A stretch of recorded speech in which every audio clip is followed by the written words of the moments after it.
আসসালামু আলাইকুম ওরহমতুল্লাহি বারকাতুহু। আজকে একটি প্রশ্ন নিয়ে আপনাদের সম্মুখে হাজির হয়েছি।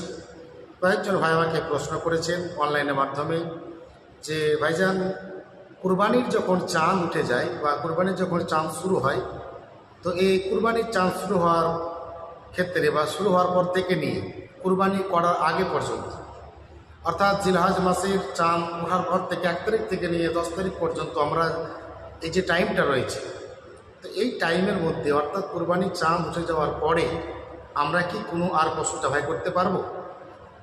আমরা ছাগল হোক বা গরু হোক বা মুরগি হোক, আমরা কি জবাই করে তার মাংস খেতে পারবো? এটি প্রশ্ন করেছে।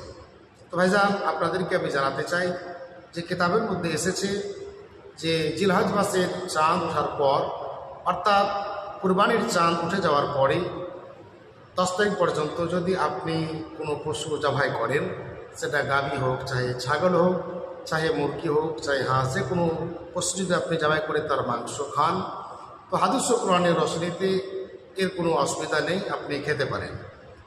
অনেকে খায় না, সেটা তার ব্যক্তিগত ব্যাপার, কিন্তু হাদিস ও কোরআনের মতে আপনি যদি খান, মাংস খান বা কোনো জানোয়ার বা পশু যদি জবাই করেন, তো কোনো অসুবিধা নেই, ইনশাল্লাহ করা যাবে। আশা করছি আপনারা প্রশ্নের উত্তর পেয়েছেন। আসসালামু আলাইকুম।